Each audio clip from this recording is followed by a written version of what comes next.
Facebook has a tool called Audience Insights, which is very, very helpful to use when we are researching interest to target on Facebook. So we'll put a link to it below. So what you want to do is you want to go here and you want to choose your location. So I've already chosen one here, United States. Let's choose ages 25 to 54.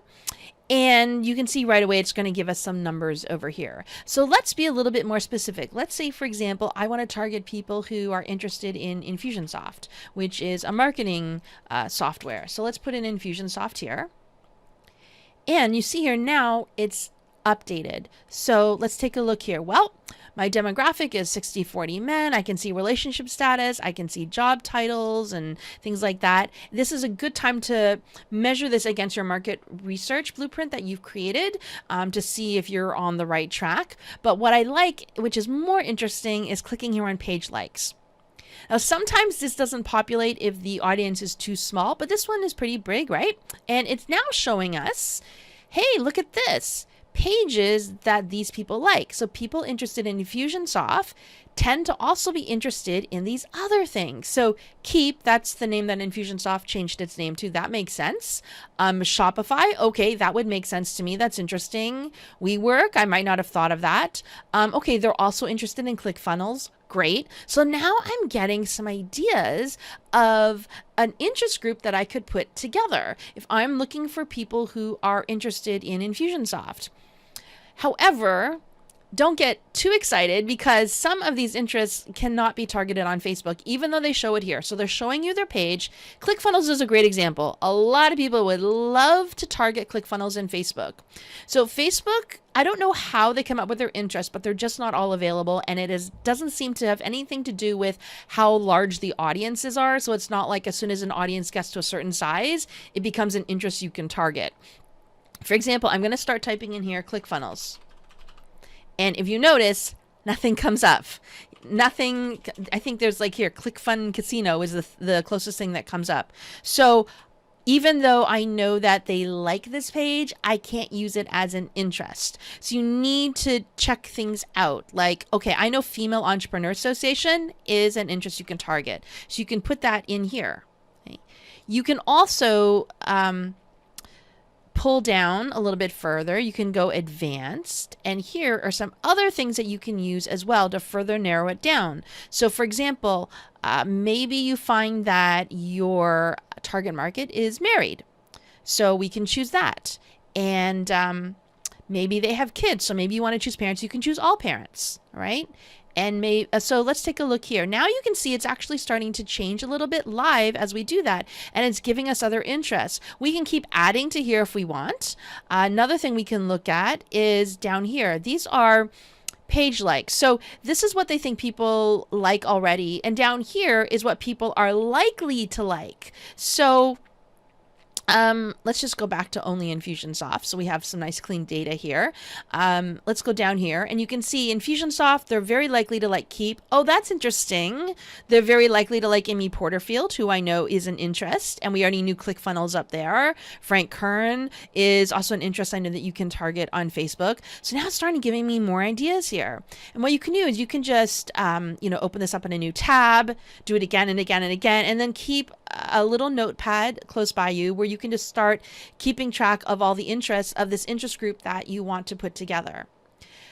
A pro tip for you in terms of finding good interests, because you can't just plug in sometimes, hey, here's my perfect target market. Sometimes you have to be a little more creative. So what you want to do is you want to think about what type of interests are indicators that they would be a good target market for you. So I picked Infusionsoft for a reason, because not everybody does this, right? Some people want, for example, they'll say, hey, I want to target online business owners, for example, because I sell a course. So I want to target them. So the first thing they might want to do is just go down here and choose under behavior. Oh, they act like business owners. Well, that's going to give you this whole broad category, and it usually needs to be narrowed down some more. So for example, I might choose Infusionsoft and some other marketing tools that I know tend not to be free. So if I know somebody likes Infusionsoft, likely they're thinking thinking about it. I don't know if they've bought it, but they're probably interested in it. They may have already bought it. And if you're thinking about Infusionsoft, you probably know that it's not, $10 a month. So that gives me an indicator that it's probably people who have a marketing budget. Maybe if I'm interested in social media people, I might start to put in a social media software, right? And then filter that with like business owner or title or something like that. So that's just what you have to think about there. From consumer behavior, right? Maybe there are books that they start to read, or other brands that they start to look at. If you're looking at weight loss, maybe something you do is you look at, you target people who like, plus size fashion brands, because if they're looking to lose weight, maybe they're already overweight. So they like those because that's where they go shopping. So that might help you as well. The other way to also come up with some ideas is I like to go onto Amazon.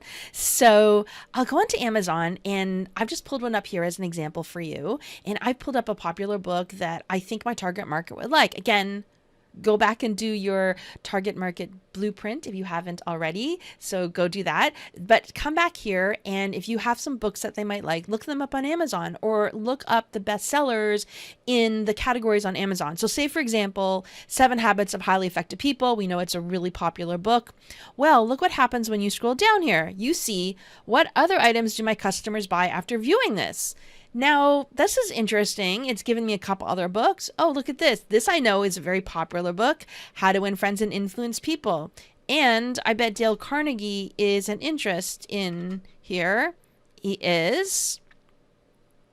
So now I've got some other things that I can look at, right? It's now put up another dimension. And I might not have thought of targeting Dale Carnegie unless I had actually gone into here. And then maybe you want to click this one, and then you can kind of keep going down. And right? It says customers who bought this also bought these books. So again, this is starting just to give me some other ideas of other things that I can target. The better you are at your research, the better targeting you're going to have, and then the better leads and customers that you're going to get. So the trick is to find targeting that is unique enough that will hopefully pull out that sliver of audience that you're looking for.